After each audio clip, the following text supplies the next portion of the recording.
2-6 in geometry, we're talking all about isosceles triangles today. Remember that an isosceles triangle is a triangle with at least two equal sides. That's a big deal because we might prove that it has three equal sides someday, so it's got to have at least two equal sides. Let's learn about all the parts of an isosceles triangle. The legs are defined to be the two congruent sides. And how would you know? By the tick marks right here. So if they ask us to name the legs, that would be like segment PQ and segment PR. So those are the two legs.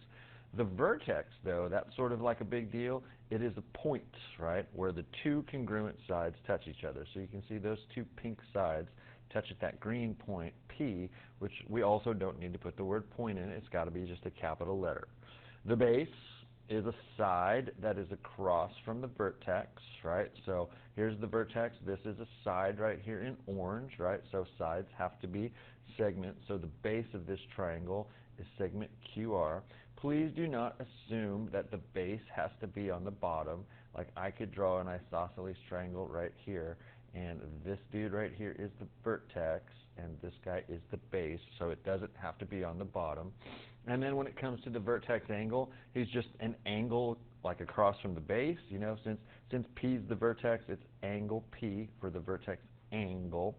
And then the two base angles would be the guys across from the two sides that are the same, or in other words, the guy who's not the vertex, so like angle Q and angle R. So those, my friends, are the parts of an isosceles triangle.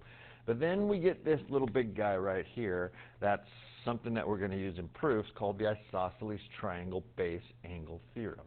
Like this is its name. Ugh, he is long, man. I don't want to write all that in a proof. But here's what it says.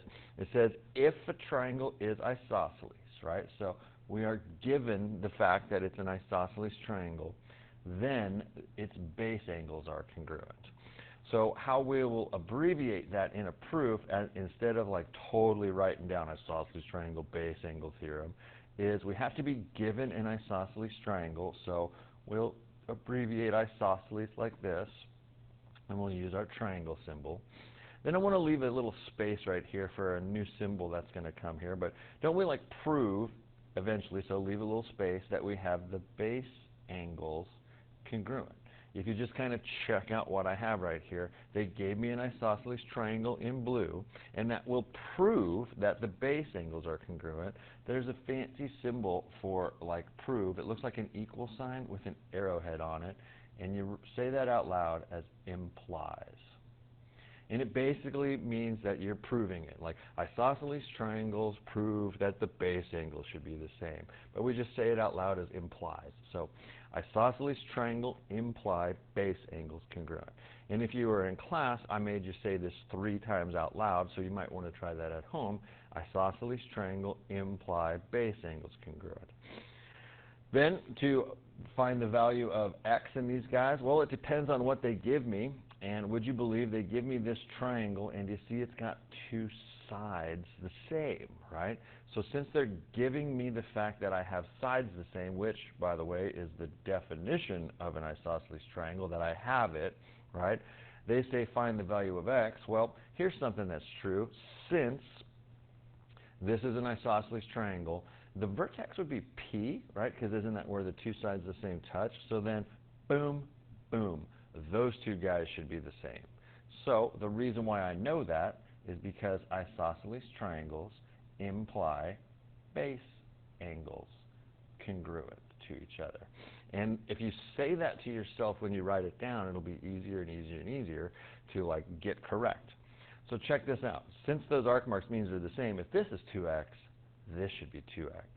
And we just learned that all 3 angles in the triangle add up to be 180. So this plus this plus this should all add up to be 180. I'm going to add up my like terms. 2x plus 2x is 4x plus the 40. That should all add up to be 180 because that's what's true in triangles. It's the triangle sum theorem. So then I will subtract 40 from both sides and then divide 140 divided by 4. And when I punch that in, I got x to be 35. So The reason why I could set these two equal to each other is because this was an isosceles triangle that was given to me, bing, and that means that the base angles should be the same. So, bada boom, isosceles triangles imply base angles. We will use this dude a lot in some proofs. So let's try again. Main question that you ask yourself is, what do they give you? And here do you see you have a triangle with at least two equal sides, so they are giving you an isosceles triangle. So B is the vertex. That means that boom, boom, those base angles should be the same. So if this is 6x plus 6, this guy is 6x plus 6 as well, because isosceles triangles mean that the base angles are supposed to be the same. Since I have a representative for all three angles, I know they'll all add up to be 180. So here we go. 6x plus 6x plus 2x. That would be 12, 14x. And then 6 plus 6 is 12. That adds up to be 180. So we will subtract 12 from both sides. 180 take away 12. It's 168. So 14x comes down. 168 right there. And then we will divide by 14. And x equals 12. So love this. The reason why, they gave me an isosceles triangle, and that implies that the base angles should be congruent to each other. How did I know they gave me an isosceles triangle on these? I had a triangle with at least two equal sides. They gave me the sides. Uh-oh, now we got to do the whole thing backwards. That's what a converse is. It's also a brand of shoe, right, but still the converse in math means like flip it around, right, So like what we had before, isosceles triangles imply base angles congruent, we're going to flip that around to where if we have base angles the same, right, boom, that's what's given to us, then that proves that the triangle is isosceles. So it starts with base angles congruent, and that would prove, aka implies, that we have an isosceles triangle. So it's all about what they give you. Back here, they gave me two equal sides. I started with isosceles triangle. Here, you can see I don't have two equal sides. I have two equal angles, right? So what does that mean? Boom, boom. Those two sides should be the same. How come? Because I was given base angles congruent, and that implies that I have an isosceles triangle. It's all about what they give you is what you start with. So how can I solve for x? Well, these definitely don't add to be 180. Don't the tick marks mean that they're the same, right? So 2x plus 6 is the same as 3x minus 6. I didn't add them up to equal 180 because these are sides, not angles. So I will subtract 2x from both sides. 3x, take away 2x is 1x. And then I will add 6 to both sides.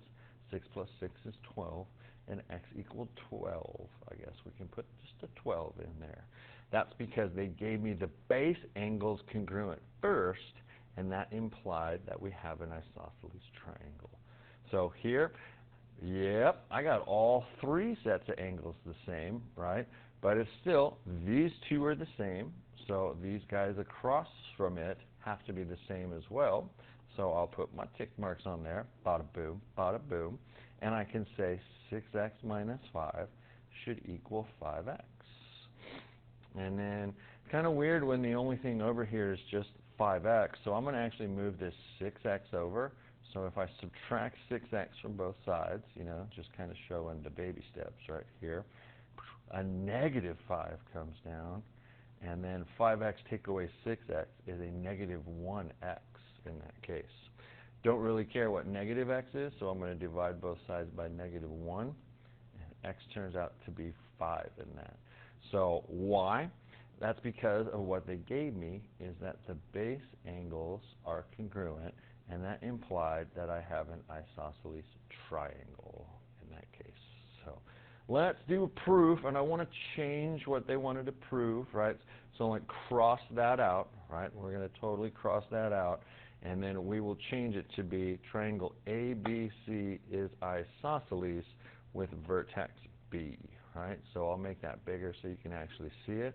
I want to prove that triangle ABC is isosceles. You can abbreviate it just like I did with vertex B. So you can pause the video and do that.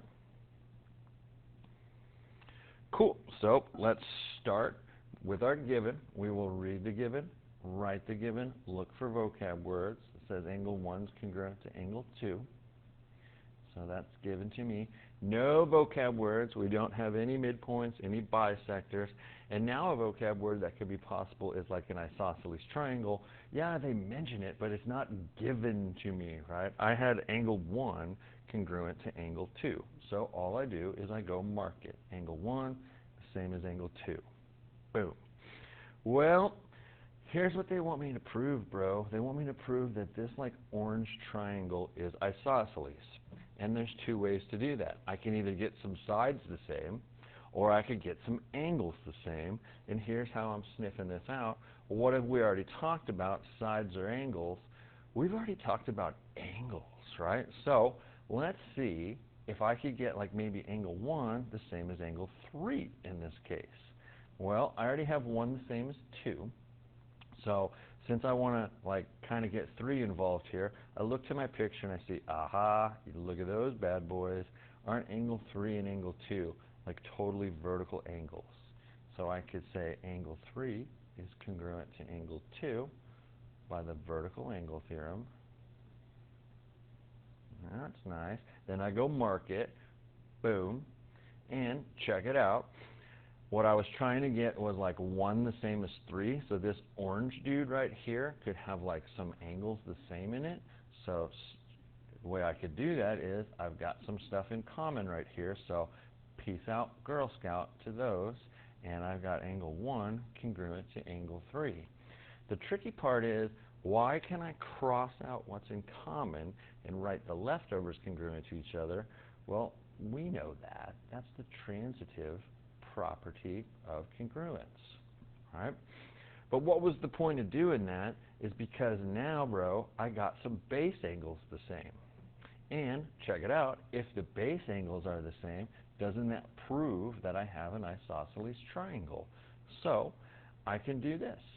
I know that triangle ABC is isosceles with vertex B because of what I have right here, right before. Even though it wasn't given to me, I got down to proving this.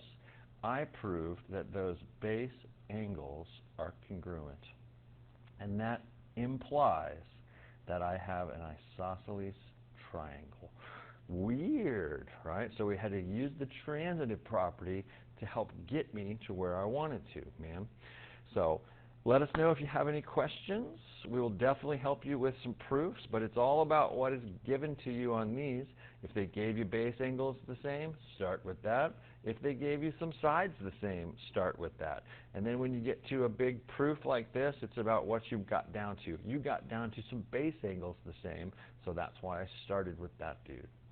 Have a good one.